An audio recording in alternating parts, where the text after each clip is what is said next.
I never needed a self-defense product before. I guess I used to feel safe. After that day, everything changed. I'm scared now. I know it's illegal, but I have to have it with me just in case.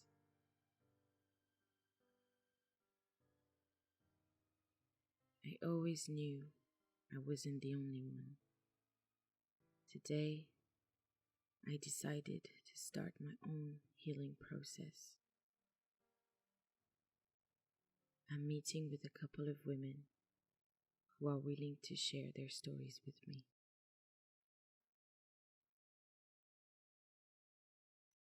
That's what's funny with stories. You can be from anywhere in the world and connect through the same one. It's unfortunate that it has to be this one.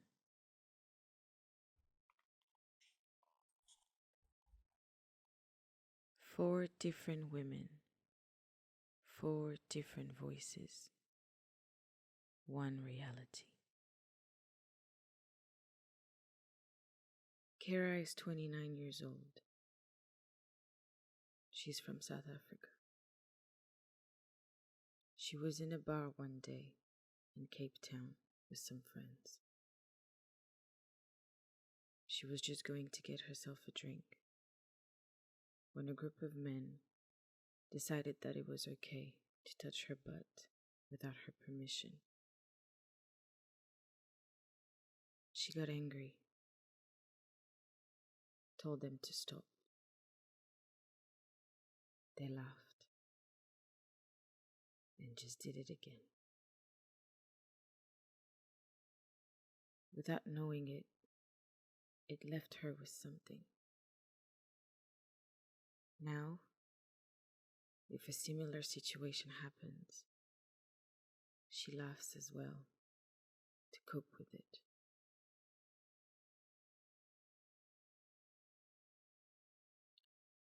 Clarissa is 22.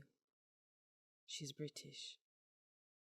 She got a job in a restaurant in England where she used to live to save up some money to move with her partner. She enjoyed it at first. A lot of the staff seemed nice. But the bar manager, a male around his 40s, started to act funny.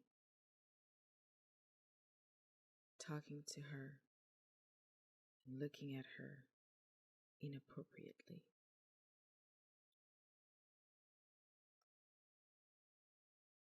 She told him she had a boyfriend,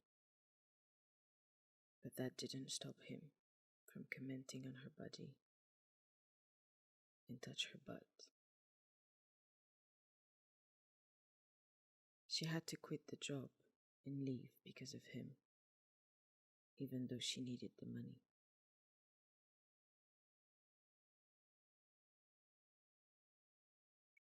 Yvonne is 19 years old. She's Chinese. One day after school, her friend and her decided to take the subway to go home. A male around his 40s sat next to them. He showed them his penis and started touching himself while staring at the girls. Her friend didn't notice. To protect her, Yvonne took her friend and moved to a less crowded side of the subway. Until this day, her friend doesn't know. Yvonne was only 16.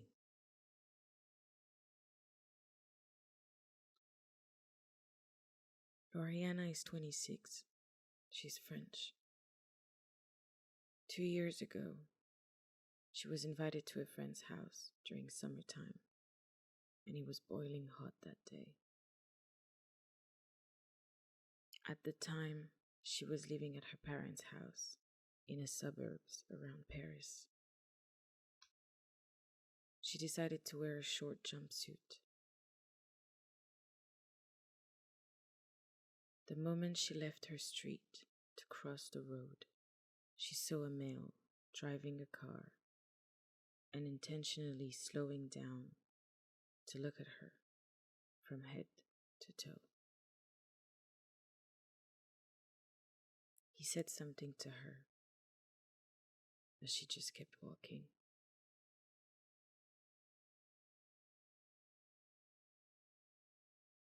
She became extremely self-conscious about her outfit the whole day.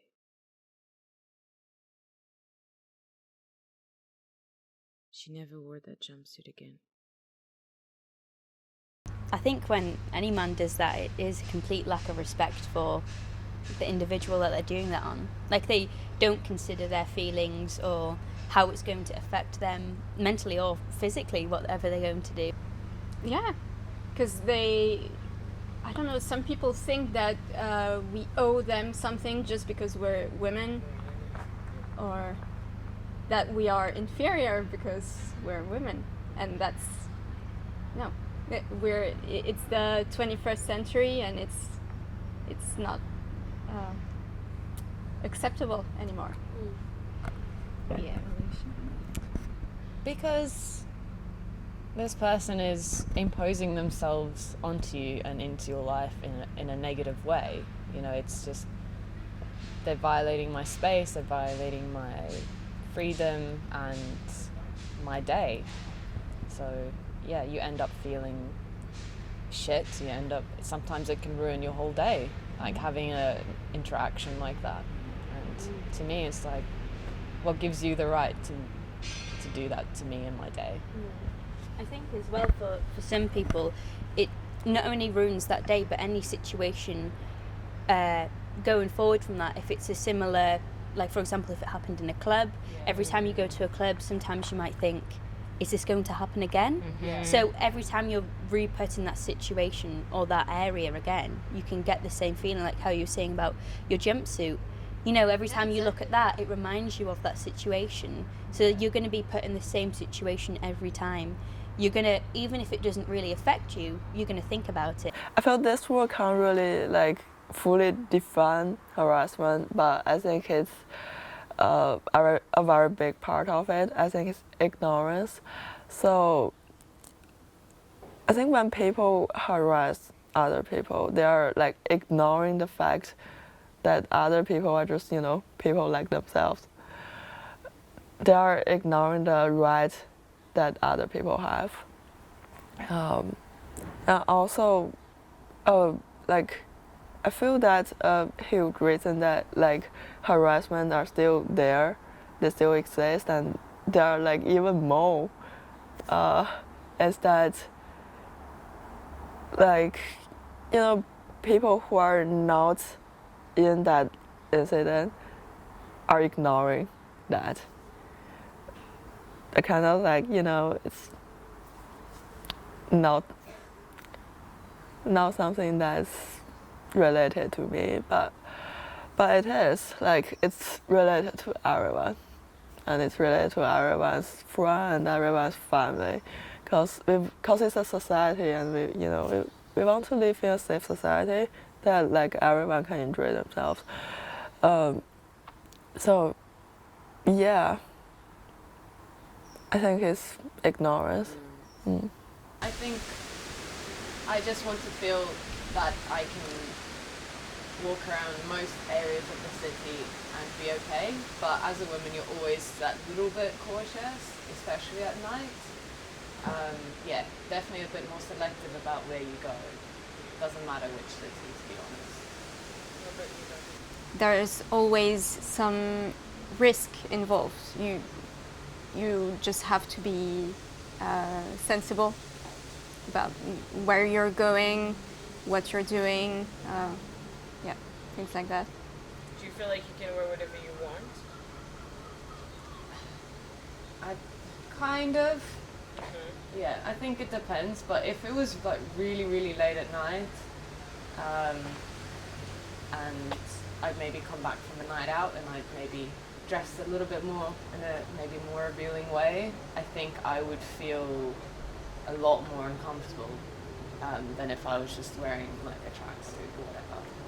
So I think it depends where I am and what time of day and who's around me, who's with me. Yeah, it would make a difference, I think. Yeah, probably the same. I would take an Uber to come home, and that's what I was already doing in France. So, yeah, I guess you just have to be sensible because you never know who you're going to cross on your way home. So, yeah. When that happened to me, and it's not the only example, it's just one story among others. It's just the one you chose, but I felt like an object. He was looking at me like he had never seen a woman before. I think as a young girl, sometimes you get harassed and you think it's okay or it's normal and you think you should be flattered. But if it's making you feel uncomfortable, if you get that weird feeling in your stomach, you can't always put words to it, but you need to trust that instinct and you need to know that it's not right. And in the right situations, I think it is important to speak up. It is important to educate that person because they could carry that on to other people and do that to other women. So I think if there's an opportunity for education, you should take it. But as a woman, we all know that's not always possible.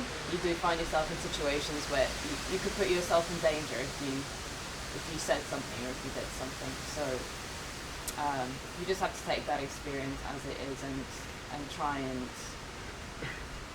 do good and try and educate other men and other women.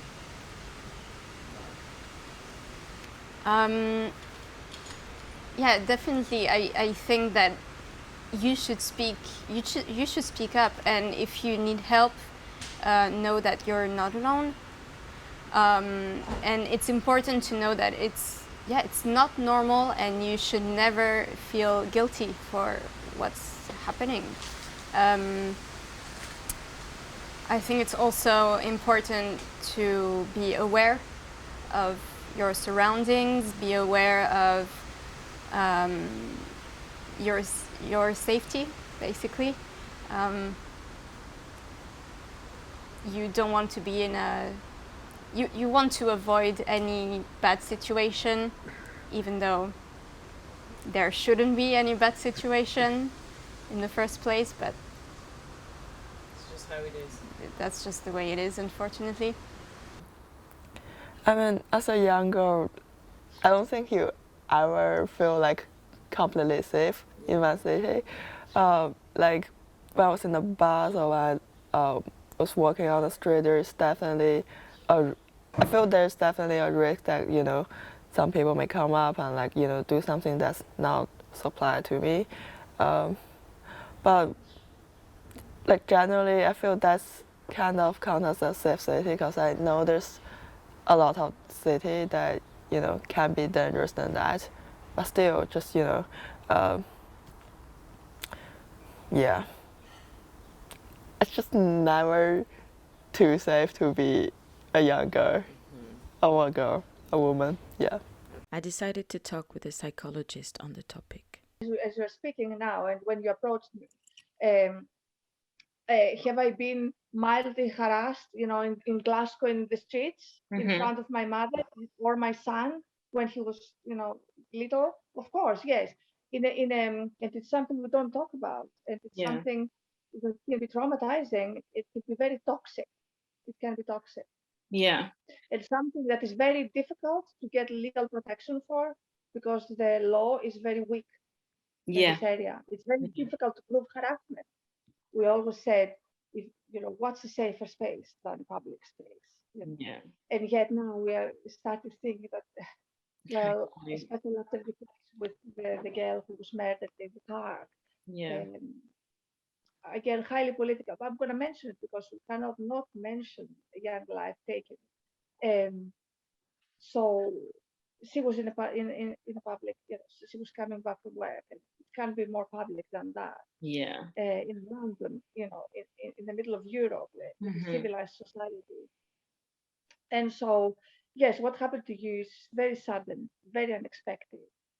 And to see other people intervening, and it's a very helpless situation for you. So we have to really look into how we can change how we raise men and how we are raising our boys, and how we are helping them to have respect for others and respect others' boundaries.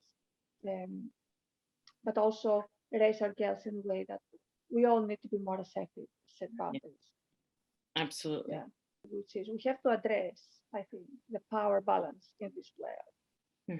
And the gender identities have been challenged, for a long time. With feminism, extreme feminism in the 60s, and then I'm not an expert in feminism at all, but the balance was rattled, and then the gender balance has radically changed since. I think men became increasingly confused about the role they play, because before the roles were clear, and now they are not.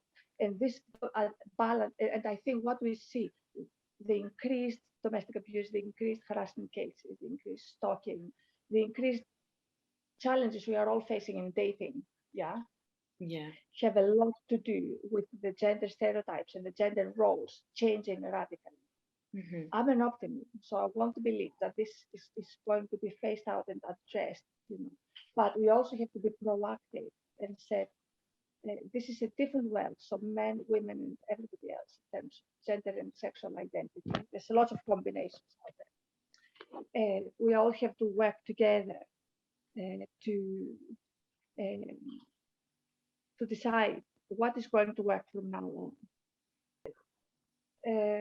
It's the time of the woman. It is. We have a lot to give to this world.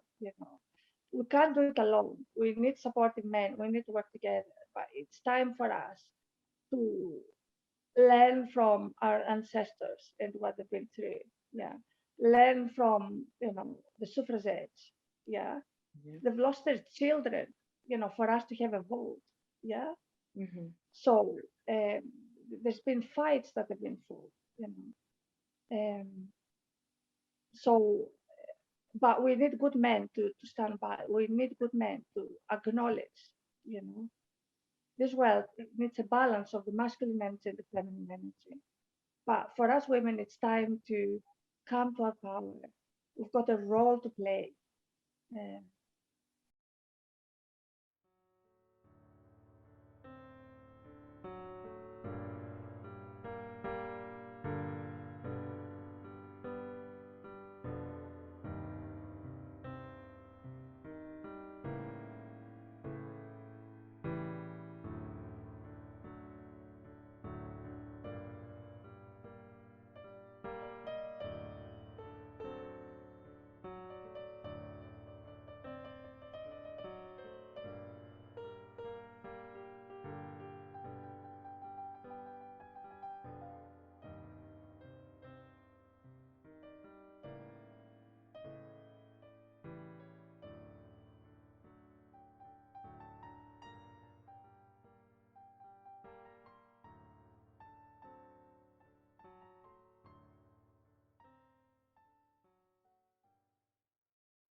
I was on the metro in Paris one day when a man verbally assaulted me and almost physically. A woman defended me, and then most of the people on the metro as well. I was completely frozen, unable to speak or move. After that day, everything changed. I guess this is my way of getting my voice back and giving one to others. I want to feel safe. She should have made it home. Our reality cannot be Skandang. Disrespect. 忽略 insécurité Not anymore.